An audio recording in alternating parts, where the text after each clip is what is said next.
சிறகின் உறவுகளுக்கு காலை வணக்கம். இன்றைய செய்தி அலசலில் உங்களை சந்திப்பதில் மிகவும் மகிழ்ச்சி அடைகின்றேன். பல்வேறு செய்திகள் செய்தித்தாளில் வந்திருக்கு, அதைத்தான் இன்னைக்கு நம்ம பார்க்க போறோம். தமிழக வெற்றி கழகத்தின் அமைச்சரவை இன்றைக்கு விரிவாக்கம் செய்யப்படுகின்றது.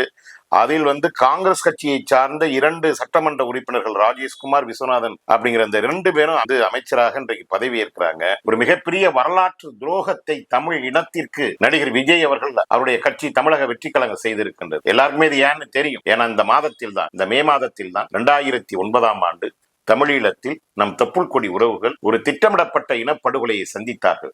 இந்த இனப்படுகொலைக்கு சூத்திரதாரியாக மைய புள்ளியாக இருந்தது அன்றைக்கு இந்தியாவை ஆண்ட காங்கிரஸ் கட்சி. இன்றைக்கு இந்திய துணைக்கண்டத்தில் பல்வேறு தேசிய இனங்கள் பல ஒடுக்குமுறைக்கு ஆளாகி கொண்டிருக்கின்றது. பல்வேறு உரிமைகள் பறிக்கப்பட்டிருக்கின்றது என்றால் அதற்கு அடித்தளமாக இருந்தது காங்கிரஸ் கட்சி. அந்த காங்கிரஸ் கட்சி செஞ்சதைத்தான் இன்றைக்கு பாரதிய ஜனதா மூர்க்கமா செஞ்சுக்கிட்டு இருக்கு. அதுல எந்த மாற்று கருத்தும் கிடையாது. இப்படி ஒரு துரோகத்தை தமிழக வெற்றி கழகம் செஞ்சிருக்கின்றது. இதை கூட நார்மலைஸ் பண்ணி நம்ம தமிழ் மக்களுக்கு விஜய் எவ்வளவு பெரிய ஜனநாயகத்தை நிலைநிறுத்தி இருக்கிறார் பாருங்கள் என்று அதற்கு சப்பை கட்டுவதற்கு 1000 பேர் இருக்காங்க. அதையும் நம்ம பார்க்க தான் போறோம். அதே போல இந்த கூட்டணி மந்திரி சபையில விடுதலை சிறுத்தைகள் சேருவாங்களா, UML இந்தியன் முஸ்லீம் லீக் அவங்க சேருவாங்களா அப்படிங்கிறதெல்லாம் ஒரு பெரிய எதிர்பார்ப்பா இருக்கின்றது. அது இன்னைக்கு மதியத்துக்கு மேல என்னென்ன ஏதுன்னு தெரிஞ்சு போயிடும். அதே மாதிரி இங்க அதுவும் தமிழ்நாட்டை போலவே பாண்டிச்சேரியிலும் இன்றைக்கு முதல்வர், அமைச்சர்கள் உட்பட 28 பேர் பதவி ஏற்கிறாங்க. அந்த செய்தி இருக்கின்றது. வரலாற்றில் முதல் முறையாக 10ஆம் வகுப்பு தேர்வில் மாநில அளவில் புதுக்கோட்டை முதலிடம். எங்க ஊரை சார்ந்த 10ஆம் வகுப்பு தேர்ச்சி பெற்ற மாணவ மாணவிகளுக்கு வாழ்த்துக்கள். தமிழ்நாடு முழுவதும் தேர்ச்சி பெற்ற மாணவ மாணவிகளுக்கு சிறகின் மூலியமாக நாங்கள் வாழ்த்து செய்தியை தெரிவிச்சுக்கிறோம். என்ன பெருமைன்னா, எங்க ஊரு, எங்க மாவட்டம் தமிழ்நாட்டிலே அதிக அளவிலான மாணவ மாணவிகள் இந்த முறை 10ஆம் வகுப்பில் தேர்ச்சியில் பெற்று வரலாற்றில் இடம் பிடித்திருக்கின்றார்கள் என்ற செய்தியும் இதில் வந்திருக்கின்றது. தாவேகா பக்கம் தடம் மாறுகிறதா மதிமுக அப்படின்னு ஒரு கட்டுரை வந்திருக்குது. அவர் எல்லா பக்கமும் தாவுவாரு, அது அவருடைய ரத்தத்திலே கலந்தது. என்னன்னு பார்ப்போம். அதையும் CBI விசாரணை கோரி உச்ச நீதிமன்றத்தில் வழக்கு. என்னன்னு பார்த்தோம்னா, தாவேகா அரசின் நம்பிக்கை வாக்கெடுப்பில் குதிரை பேரம் அப்படிங்கிறது தான். குதிரை வேகத்துல நாங்க ஆட்சி நடத்துவோம்னு சொன்னவங்க அப்படியெல்லாம் நடத்தாம குதிரை பேரத்தை மையமாக வைத்துதான் ஆட்சி நடத்தி கொண்டிருக்கின்றார்கள். இதை தீவிரமா விசாரிச்சு ஒரு நல்லதொரு தீர்ப்பை சொல்லுங்க நீதிபதிகளே, நியாயமார்களே அப்படின்னு ஒருத்தர் வழக்கு தொடுத்திருக்கிறாரு. இந்த வழக்கு சம்பந்தமா போக போகதான் என்னன்னு தெரியும். தமிழகம் முழுவதும் 714 டாஸ்மாக் கடைகள் மூடல் உயர்நீதிமன்ற நீதிபதி பாராட்டி இருக்காரு. நம்மளும் பாராட்டணும். அதே சமயத்துல மொத்த டாஸ்மார்க்கை நீங்க இழுத்து மூடுங்க அப்படிங்கிறது தான் பொதுமக்களுடைய கோரிக்கையாக இருக்கின்றது. வேலைவாய்ப்பு அலுவலகத்தில் புதுப்பிக்க குவியும் இளைஞர்கள். என்னடா அப்படின்னு போய் பார்த்தோம்னா, 4000 உதவித்தொகை வழங்கும் என்கின்ற நம்பிக்கையில் அப்படின்னு போட்டிருக்கிறாங்க செய்தியில. எந்த 4000னா, ஐயா நடிகர் விஜய் இருக்காருல்ல, அவர் தேர்தல் பரப்புரையில சொன்னாரு, நான் ஆட்சிக்கு வந்தால் படித்து விட்டு வீட்டில் இருக்கின்ற இளைஞர்களுக்கு 4000 ரூபாய் தருகேன் என்று சொன்னார். அப்புறம் 2500 ரூபாய் மகளிர் கலன் தர்றேன்னு சொன்னாரு. 2500 ரூபாய் கொடுக்கல, ஏற்கனவே 1000 ரூபாய் கொடுத்தாங்க, அதைத்தான் கொடுத்துருக்கிறாரு. இப்ப 4000 எப்படி இவர் கொடுக்க போறாரு அப்படின்னு கேள்விக்குறியா இருக்குது. இதை நம்பி போய் எல்லா இளைஞர்களும் இளைஞர்களும் படிச்சுட்டு வீட்டில் இருக்கிறவங்க எல்லாரும் போய் வேலைவாய்ப்பு அலுவலகத்துல வரிசையில நின்று பதிவு செய்யறாங்களாம். எப்படியாச்சும் 4000 கிடைச்சிருங்கிற கனவு கண்டுட்டு அந்த கனவு நிறைவேறுவதற்கு எப்படி இவங்க செய்ய போறாங்கன்னு தெரியல. நம் பயணம் ஓயாது, என்றென்றும் தொடரும். தமிழக அரசியல் போக்கை இப்போதும் தீர்மானிக்கும் இயக்கம் திமுக தான் அப்படின்னு MK ஸ்டாலின் கடிதம் எழுதியிருக்காரு. நாங்கெல்லாம் ஓஞ்சி போயிடலையா, மறைஞ்சு போயிடலையா, எங்களை இல்லாம எந்த அரசியலும் இல்லையா அப்படின்னு தோல்விக்கு பிறகு தொடர்ச்சியா தொண்டர்களுக்கு உற்சாகம் ஊட்டுகின்ற வகையில கடிதம் எழுதிக்கிட்டே இருக்காரு. என்ன நடக்க போகுதுன்னு தெரியல. இப்படி ஒரு கடிதம் எழுதுறத பார்த்தா விரைவில் தமிழ்நாட்டிற்கு தேர்தல் வருமோ அப்படிங்கிற ஒரு ஐயம் நமக்கு இருக்குது. அடுத்த செய்தி என்னங்கிறத பார்ப்போம். நீர்நிலைகளில் விவசாயிகள், மண்பாண்ட தொழிலாளர்கள் இலவசமாக வண்டல் மண்ணை எடுத்துக்கொள்ள முதல்வர் விஜய் அனுமதி. எல்லாம் சரிதான். ஆனா அரசு அதிகாரிகள், உள்ளூர் பஞ்சாயத்து தலைவரை மீறி இதை எதுவும் செய்ய முடியாது. அதுக்கு அவங்களுக்கு லஞ்சம் வாங்குவாங்க. இப்படி லஞ்சம் வாங்கியே பழக்கப்பட்டவங்க. இது எந்த அளவிற்கு வெற்றிகரமா போகுதுன்னு தெரியல. இருந்தாலும் அடுத்த செய்தியை நம்ம பார்ப்போம். தங்கள் தவறுகளை மறைக்க பழனிசாமி மீது தவறான குற்றச்சாட்டு அப்படின்னு அக்ரி கிருஷ்ணமூர்த்தி CV சண்முகம் தரப்பின் மீது பாஞ்சிருக்கிறாரு. இவங்க அவங்களையும் அவங்க இவங்களையும் மாறி மாறி தாக்கிக்கிறாங்க, பேசிக்கிறாங்க. உன்னைய நான் கேவலமா பேசுவேன், என்னைய நீ அதை விட கேவலமா பேசுவேன், 2 பேரும் தொடச்சுக்கிட்டு நம்ம பாட்டுக்கு எளிதா போயிடுவோம் அப்படின்னு அவங்க சொல்றாங்க. இதுல பாவம் தொண்டர்கள் நிலைமை தான் ரொம்ப பரிதாபமா இருக்கின்றது. சவுக்கு சங்கர் மீதான குண்டர் சட்டம் ரத்து. இதை எல்லா அரசும் புரிஞ்சுக்கணும். யாரா இருந்தாலும் சரி, இங்க இது ஜனநாயக நாடுன்னு சொல்லப்படுது, பேச்சுரிமை, எழுத்துரிமை அப்படின்னு எல்லாம் சொல்லப்படுது. ஆனா யாருமே இதெல்லாம் மதிக்கிறது மாதிரி நமக்கு தெரியல. அந்த வகையில சவுக்கு சங்கர் மீதான குண்டர் சட்டம் ரத்தா இருப்பதை நம்மளும் வரவேற்கின்றோம். சிங்கப்பெண் சிறப்பு அதிரடிப்படையின் ஐஜியாக பவானீஸ்வரி நியமனம். தமிழகம் முழுவதும் 15 IPS அதிகாரிகள் பணியிட மாற்றம். என்ன செய்ய போறாங்க? சிங்கப்பெண் சிறப்பு அதிகாரியா எல்லாரையும் சிங்கப்பெண்ணா மாத்த போறாங்களா, எப்படி பண்ண போறாங்கிறது தெரியல. என்ன நடக்குதுன்னு பார்ப்போம். குற்றச்செயல்களை தடுக்க முன்னெச்சரிக்கை நடவடிக்கை. சென்னையில் ஒரே நாளில் 133 ரவுடிகள் கைது. போதைப் பொருள் கடத்தில் ஈடுபட்ட 101 பேர் பிடிபட்டனர். எல்லாம் சரிதான். ஆனால் இவர்கள் ரவுடி ஆவதற்கான காரணம் என்ன? அதே மாதிரி போதைப் பொருள் மாஃபியா கும்பலை சும்மா தெருவில் 50-100 கஞ்சாவத்துக்கு தெரியுமா? அவனையெல்லாம் பிடிச்சா அதுக்கு நிரந்தர தீர்வு கிடைக்காது.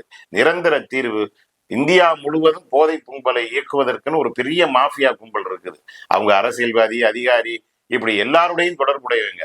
அந்த நூல் இலையை, அந்த வளைப்பு நிலை வெட்டி எடுத்து வேரோடும் வேரடி மண்ணோடும் புடுங்கி எறியாமல் இதெல்லாம் சாத்தியமே இல்லைன்னு நம்ம சொல்ல, மக்கள் தான் பேசிக்கிறாங்க. அதை நம்மளும் வழிமொழிகிறோம். தேர்தல் தோல்வி குறித்து விரிவான விவாதம். யாரு? கோயம்புத்தூர்ல பாஜக மையக்குழு கூடி நம்ம ஏன்டா தோத்து போனோம் அப்படின்னு ஆலோசனை பண்ண இருக்கிறாங்க, மறுபரிசீலனை பண்றாங்க. மேற்கு வங்கத்துல ஜெயிச்சோம், அங்க ஜெயிச்சோம், இங்க ஜெயிச்சோம். தமிழ்நாட்டுல EVM மிஷினை பயன்படுத்தி நம்மளால இப்ப ஏன் ஜெயிக்க முடியல? அடுத்த முறை நாளும் EVM மிஷினை ஒழுங்கா பயன்படுத்தி ஜெயிப்போமா இல்லையா? மித்த மாநில அந்த மாதிரி தானே நம்ம பண்ணோம் அப்படிங்கிறத பத்தி இவங்க ஒண்ணு கூடி பேசுவாங்கன்னு நினைக்கிறேன். என்ன பேசுறாங்கன்னு நாளைய செய்தித்தாளில் வரும், என்னன்னு பார்ப்போம். தாவேக ஆட்சியில் 8 அமைச்சர் பதவி கேட்டேனா? யார் சொல்றா? அதிமுக MLA லீமா ரோஸ் விளக்கம். யார் இந்த லீமா ரோஸ்? லாட்ரி மார்டின் அவர்களுடைய துணைவியார். இவங்க அனைத்து இந்திய அண்ணா திராவிட முன்னேற்ற கழகத்திலிருந்து திடீர்னு சேர்றாங்க, வெற்றி பெறாங்க. இப்ப சட்டமன்ற உறுப்பினர் ஆயிட்டாங்க.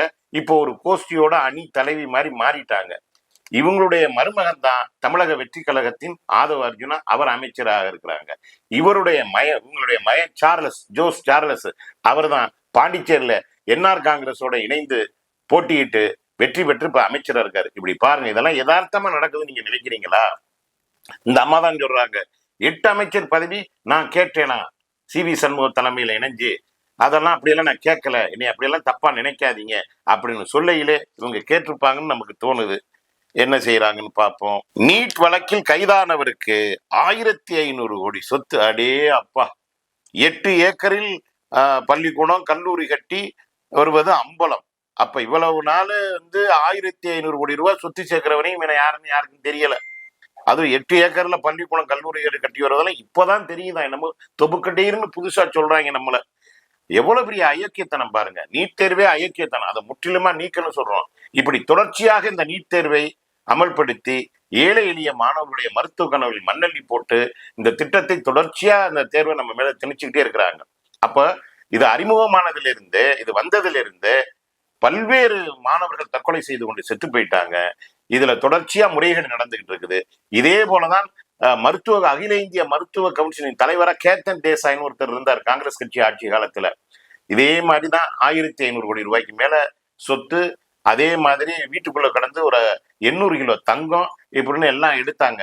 இப்ப அந்த கேத்தன் தேசாய் பாதுகாப்பா நல்லா தான் இருந்துகிட்டு இருக்காரு. அதே போலதான் இந்த வழக்கு எப்படியே நீர்த்து போய் இவர் அந்த அரசாங்கம் பாதுகாக்கும். அடுத்த செய்தி என்னன்னு பார்ப்போம். மக்கள் வெளிநாடு செல்லக்கூடாது என்கிறார், ஆனால் அவரே பல நாடுக்கு ஊரை சுத்துறாரு அப்படின்னு நரேந்திர மோடிய ராகுல் காந்தி லெப்ட் அண்ட் ரைட் வாங்கி இருக்கிறாரு.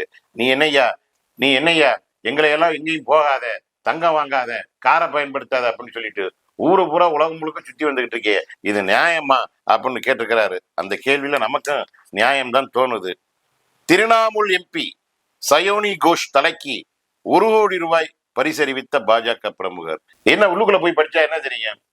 இந்துக்களின் மனதை புண்படுத்திட்டாரு, அதனால நான் கொந்தளிச்சு போய் அவரை கொல்லுவேன், வெட்டுவேன்னு நான் சொன்னேன், இதுல என்ன தப்பு இருக்கு மக்களே அப்படின்னு சொல்லுவாங்க. இப்படிதானே பல முறை அவங்க சொல்லிட்டு இருக்கிறாங்க. இத்தாலி பிரதமர் மெலோனிக்கு சாக்லேட் பரிசளித்த பிரதமர் மோடி. சமூக வலைதளங்களில் வைரலாகும் வீடியோ பாருங்க. இத்தாலி பிரதமரை சந்திச்சு சாக்லேட் கொடுத்திருக்காரு நரேந்திர மோடி, இனிப்பு கொடுத்திருக்கிறாரு. ஆனா நமக்கு இங்க என்ன கொடுக்குறாரு? ஒன்னும் கொடுக்கல. ஏற்கனவே 15 லட்சம் வங்கி கணக்குல போடுறேன்னாரு, இன்னும் வந்த பாடு இல்லை. ஒவ்வொரு நாளும் பெட்ரோல் உயருது, டீசல் உயருது, விலைவாசி உயர்ந்துகிட்டே இருக்குது. நாடு பொருளாதாரத்துல தள்ளாடிக்கிட்டு இருக்குது.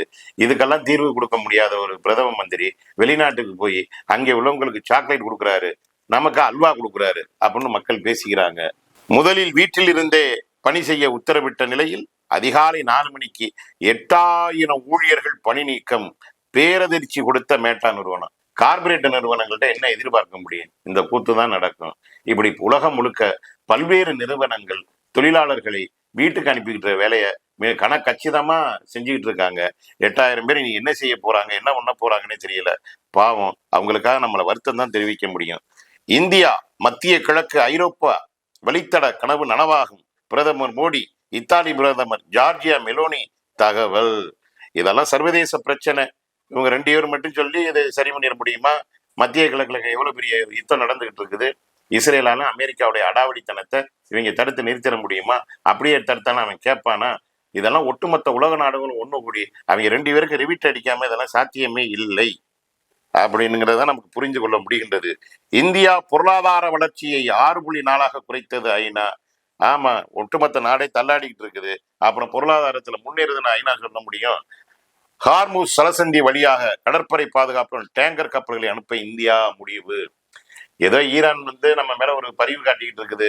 மொத்தமா அதை ஊத்தி முடிடாம இந்த நரேந்திர மோடி தான் இந்த நாட்டை காப்பாத்துறதுக்கு ஏதாச்சும் வழிவகை செய்யணும். இப்படி பல்வேறு செய்திகள் இன்றைய செய்தித்தாளில் இடம்பெற்றிருக்கின்றது. அடுத்த செய்தி அலசலில் உங்களை சந்திக்கின்ற வரையில் உங்களிடமிருந்து விடைபெறுவது ஜெயசீலன். நன்றி, வணக்கம்.